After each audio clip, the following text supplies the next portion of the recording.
जय हिंद साथियों, मैं ललित शर्मा आपके अपने YouTube चैनल हिंदी गुरु LK शर्मा पे हार्दिक स्वागत करता हूं। मैं आशा करता हूं आप सभी स्वस्थ हैं एवं मस्त हैं और अपनी तैयारी में जुटे हुए हैं। आप सब जानते हैं RPSC स्कूल व्याख्याता यानी RPSC के द्वारा प्रेस नोट जारी कर दिया गया है।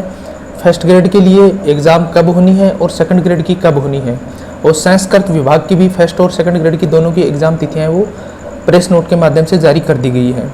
आपके मन में जो डाउट था कि सर एग्ज़ाम होगी कि नहीं होगी या फॉर्म रीओपन होंगे कि नहीं होंगे, तो इस सब पर उसने बिल्कुल ब्रेक लगा दिया है। तो आप आशा कर सकते हैं कि एग्ज़ाम है वो इस प्रेस नोट में जो तारीख दी गई है उसी को होना निश्चित किया गया है। तो आप उसी को ध्यान में रखते हुए अपनी तैयारी जारी रखें और तैयारी कर भी रहे हैं। मेरा इस वीडियो में आपसे मुखातिब होने का जो मुख्य लक्ष्य है वो ये है कि बहुत से बच्चे अभी भी इस प्रेस नोट जारी होने के बाद बहुत से बच्चे ये मैसेज करके पूछ रहे हैं कि क्या सर एग्ज़ाम ये जो फॉर्म है वो रीओपन होंगे कि नहीं होंगे, क्या हमें 2 वर्ष की छूट मिलेगी कि नहीं मिलेगी। इस तरीके की जो बातें करने वाले बच्चे, हम चाहते हैं कि फॉर्म रीओपन हो, लेकिन ऐसा RPSC की किसी भी साइट पे इस तरीके का जिक्र नहीं है। तो आप इस चीज़ पे ध्यान न दें, इन नकारात्मक बातों पे ध्यान न दें और अपनी तैयारी में जुटे रहें। जो सीरियस होकर फर्स्ट ग्रेड की तैयारी कर रहे हैं वो इन बातों पे बिल्कुल भी ध्यान नहीं दे रहे। हम अब आपकी इस एग्ज़ाम डेट जो फर्स्ट ग्रेड, मैं इस वीडियो में केवल स्कूल व्याख्याता यानी स्कूल लेक्चरर की जो एग्ज़ाम है 11 अक्टूबर से जो शुरू होने वाली है उनके ऊपर आपसे चर्चा करूँगा, क्योंकि मात्र आपके पास आज से 35 से 40 दिन बचे हैं। तो इसमें आप अपनी तैयारी को कितना मजबूत करें, इतना मजबूत कर लें कि आपका सिलेक्शन है वो श्योर हो जाए। जितनी सीटें हैं उन सीटों पे आपका सिलेक्शन निश्चित हो, उसी के बेस पर अपनी एक सीट मानकर आप तैयारी करें।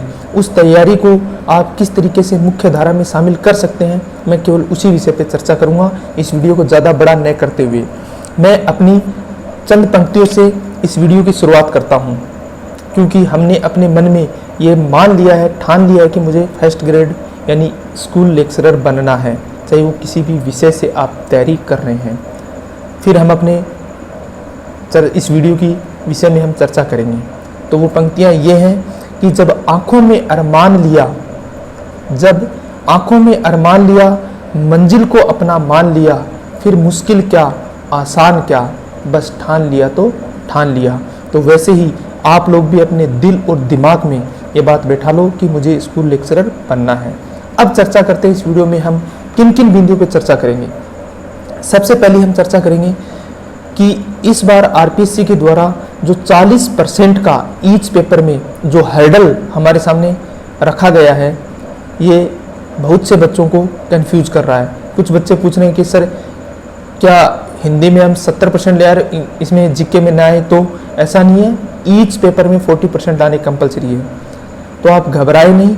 सबसे पहले आपका पहला मकसद ये होना चाहिए कि मुझे प्रत्येक पेपर में 40% लाना है। यदि आपके फर्स्ट GK के पेपर में यदि आपके 40% अंक नहीं आएंगे तो आपका सेकंड पेपर चेक नहीं होगा, चाहे आप कितना ही अच्छा करके आए। तो हमारा पहला टारगेट ये होना चाहिए कि मेरे 40% दोनों पेपरों में आए, उसके बाद मेरिट बनेगी। आप उसके बाद की स्थिति है वो आपके सिलेक्शन की स्थिति होगी। तो पहला टारगेट आपका 40% दोनों पेपरों में आना चाहिए। वो कैसे आएगा, किस तरीके से आप ला सकते हैं, उस पर हम चर्चा करेंगे। अब आप फर्स्ट पेपर और सेकंड पेपर का बैलेंस कैसे बनाएं, तो मैं आपको बता दूं प्यारे बच्चों, फर्स्ट और सेकंड पेपर में आप आज से ही कम से कम 10 से 12 घंटे देने शुरू कर दो।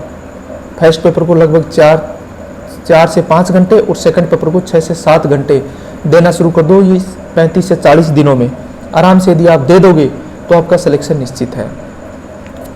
हमें पता है, मैं सबसे पहले चर्चा करता हूँ फर्स्ट पेपर की। फर्स्ट पेपर में कुल 75 क्वेश्चन आने हैं, जिसके 40% होता है 30 क्वेश्चन, यानी आपके 30 क्वेश्चन है वो आने सही होने चाहिए। माइनस मार्किंग भी है 1/3। तो उसके आधार पर आपको पता है कि फर्स्ट पेपर में हमें कौन से टॉपिक पे सबसे ज़्यादा वेटेज देना होगा। तो सबसे बड़ा पोर्शन फर्स्ट पेपर में हिस्ट्री का है, शैक्षिक प्रबंधन का है और करंट अफेयर का है, जिसके लगभग 40 क्वेश्चन आएंगे। तो आप आज से 30 सितंबर तक लगभग इन 3 टॉपिकों को 2 से 3 बार अच्छे से पढ़ दो। इसके बाद जिनकी मैथ कमज़ोर है, इंग्लिश कमज़ोर है रीजनिंग कमज़ोर है, वो उन विषयों को छोड़ सकता है, कोई बड़ा इशू नहीं है। लेकिन बाकी बचे हुए सब्जेक्ट जैसे हिंदी है, पॉलिटिकल साइंस है, राजस्थान ज्योग्राफी है, साइंस है, तो ये जिनको लगता है कि मैं इनमें अच्छे से प्रिपेयर कर सकता हूँ तो वो प्रिपेयर कर सकता है। जो हिस्ट्री से तैयारी कर रहा है फर्स्ट ग्रेड की, उनको हिस्ट्री पढ़ने की ज़रूरत नहीं है। ज्योग्राफी से तैयारी कर रहा है, उनको ज्योग्राफी पढ़ने की ज़रूरत नहीं है। हिंदी से पढ़ने वालों को हिंदी पढ़ने की ज़रूरत नहीं है। तो हमारे लिए फर्स्ट पेपर में सबसे इम्पोर्टेंट भाग है हिस्ट्री का, शैक्षिक प्रबंधन का और करंट अफेयर का। इसके बाद जो आपको टॉपिक नहीं, जिसको कठिन लग रहे हैं, उनको आप मत पढ़ो, बिल्कुल भी मत पढ़ो। अब बात करते हैं सेकंड पेपर की। सेकंड पेपर में आपको पता है आपके 4 भाग बने हुए हैं, उच्च माध्यमिक स्तर का, स्नातक स्तर का, फिर स्नातकोत्तर स्तर का और आपका मनोविज्ञान। मनोविज्ञान के 30 क्वेश्चन आने हैं। उच्च माध्यमिक स्तर और स्नातक स्तर के 55-55 यानी 110 क्वेश्चन आने, यानी 140 क्वेश्चन आपके 3 भाग में से आने हैं। तो इनको आप सबसे ज़्यादा वेटेज दो, इनको आप वेटेज दोगे तभी आपका सिलेक्शन है वो निश्चित हो पाएगा। और आपको पता है 150 में से 60 क्वेश्चन आपके सही होना जरूरी है, तभी आपका सिलेक्शन होगा। ये बात हुई फर्स्ट और सेकंड पेपर में हमें कौन से भाग पे ज़्यादा ध्यान देना होगा। इसके संबंध में मैंने पूर्व की वीडियो में आपको बताया भी और आपने अच्छा रेस्पॉन्स भी उसके दिया है। अब आते हैं कि सर इस 1 महीने में हम क्या करें। ये चर्चा थी सिर्फ विशेष, मुख्य चर्चा जो मुख्य बिंदु थे वो मैंने आपको बताए हैं। अब चर्चा करते हैं सर अंतिम समय में हमारी क्या स्टिक रणनीति रहे कि हम सफल हो जाएं। तो सबसे पहले बात बता दूं, आपके पास कोई भी गाइड हो, कोई भी बुक हो, कोई भी कोचिंग के नोट्स हो या सेल्फ नोट्स हो, केवल आप उन्हीं को पढ़ें। कोई भी नई किताब, नए नोट्स न पढ़ें। इन अंतिम दिनों में जो मटेरियल आपने अब तक पढ़ा है उसी पे विश्वास करें और उसी को बार बार पढ़ें, कुछ भी नया न पढ़ें। मैं एक बार फिर रिपीट कर रहा हूँ, जो आपके पास अवेलेबल है अभी, जिससे आप अब तक पढ़ रहे हैं, केवल उसी को पढ़ें और उस पढ़े हुए पे आप विश्वास करें। उसका मल्टी टाइम आप रिवीजन करें। ये नहीं नंबर 2 बात। नंबर 3 बात, जिस टॉपिक को आपने, जैसे फर्स्ट पेपर में आपने हिस्ट्री पढ़ ली, क्योंकि हमें पता है हिस्ट्री के 15 क्वेश्चन आएंगे, तो हिस्ट्री का टॉपिक जैसे ही कंप्लीट हुआ तब आप उसके सारे ओल्ड क्वेश्चन करो। इससे आपका ये फायदा होगा कि आपको ये आइडिया आ जाएगा कि क्वेश्चन है वो कैसे आ रहे हैं, किस पैटर्न से आ रहे हैं। तो ऐसे ही आप फर्स्ट और सेकंड पेपर के क्वेश्चनों को टॉपिक वाइज करते जाएं, रिवीजन करें, प्रैक्टिस करें, पढ़े हुए को बार बार पढ़ें। कोई भी किताब बेकार नहीं है, मैं बार बार ये बात बोल रहा हूँ, हर किताब अच्छी है।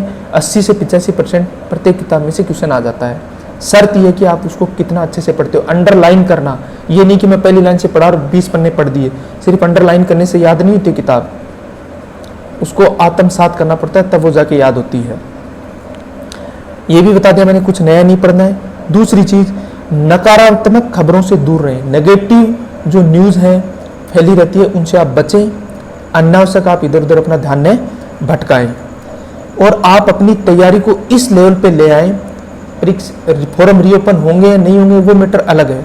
आपके पास टारगेट मिला हुआ 11 अक्टूबर, तो आप अपनी तैयारी को आज से इतना मजबूत बना लो और इतनी प्रैक्टिस कर लो, इतना रिवीजन कर लो कि 30 सितंबर तक आप इतने मजबूत हो जाओ अपनी तैयारी को लेके कि कोई ये बोले कि कल ही आपको पेपर देना है, तो आप देने के लिए आपके अंदर वो कॉन्फिडेंस डेवलप हो जाना चाहिए। इसके बाद सबसे बड़ी चीज़ है कि जो आपने पढ़ा है उसको आप एग्जाम हॉल में कितना यूटिलाइज कर सकते हो, कैसे उसको ग्राउंड लेवल पे ला सकते हो, वो आप में कॉन्फिडेंस तभी आ सकता है जब आप पुराने क्वेश्चन देखोगे और उनकी प्रैक्टिस करोगे। कम से कम 2 से 3 बार आपका रिवीजन 30 सितंबर तक हो जाना चाहिए। और सबसे महत्वपूर्ण बात, बिना मतलब आप अपना यूट्यूब पे समय बर्बाद नहीं करें, क्योंकि छोटे छोटे टॉपिकों को इतना बड़ा बड़ा बताया जाता है यूट्यूब में, उसमें आपका सबसे ज़्यादा टाइम वेस्ट होता है। या तो निश्चित अपना समय डिसाइड कर लें कि मैं 30 से 35 मिनट यूट्यूब को दूंगा, तो उतना दे, लेकिन उसमें केवल गाने गुने मत सुनो, केवल पढ़ाई करो। सोशल साइट से बचें, फेसबुक, व्हाट्सएप, ट्विटर, जो अन्य हैं, टेलीग्राम, किसी प्रकार की PDF पढ़ने की जरूरत नहीं है, न किसी प्रकार की टेस्ट सीरीज ज्वाइन करने की जरूरत नहीं है। अपने रिश्तेदारों से, दोस्तों से एक बार दूरी बना लो 35-40 दिन, जब तक आपकी एग्ज़ाम नहीं होती है। इन चीज़ों से दूर रहो और अच्छे से पढ़ाई करो। जैसे ही 30 सितंबर तक आपका सिलेबस की तैयारी कंप्लीट हो जाती है, तब आप, मैं ये कहना चाहूँगा कि 25 सितंबर से लेके 5 अक्टूबर तक आप अच्छे पब्लिकेशन के मॉडल पेपर लेके आएँ, फर्स्ट पेपर के भी और अपने सब्जेक्ट के भी। उन मॉडल पेपरों को इतने तसल्ली से एग्ज़ाम हॉल की तरह बंद कमरे में बैठ के अच्छे से उन मॉडल पेपरों को सोल्व कीजिए, हल कीजिए, उसी तरह के जैसे आप एग्ज़ाम दे रहे हैं। इसका आपको सबसे बड़ा बेनिफिट क्या होगा? इसका बेनिफिट आपको ये होगा कि आपके इजी पर्सन जो गलत होते हैं एग्ज़ाम हॉल में वो नहीं होंगे। ओएमआर सीट पे प्रॉपर आप प्रैक्टिस कीजिए और प्रॉपर टाइम मैनेजमेंट के साथ, एक्यूरेसी के साथ, एक्यूरेसी स्पीड आपकी बनेगी। तो मॉडल पेपर ज़रूर करने हैं, पुराने पेपर हैं वो भी ज़रूर सॉर्ट आउट करने हैं। तो आज के इस वीडियो का मेरा मुख्य उद्देश्य यही था कि आप इस अंतिम दिनों में 35 से 40 दिनों में आप अपने दोनों सब्जेक्टों का बैलेंस कैसे बनाएं, 40% अंक किस तरीके से हम ला सकते हैं ताकि हम फाइटिंग कर सकें अपनी एक सीट के लिए, किन बातों से हमें दूर रहना है और किन चीज़ों से हमें अपने आप को जोड़े रखना है। तो इन सारी चीज़ों को मैंने बखूबी बताने का प्रयास किया है। बाकी आप सब समझदार हैं, इतने दिनों से तैयारी कर रहे हैं। आशा करता हूँ आपको मेरी बातें हैं वो अच्छे से समझ में आ गई होंगी। आज के लिए बस इतना ही, मिलते हैं नेक्स्ट वीडियो में, तब तक के लिए जय हिंद।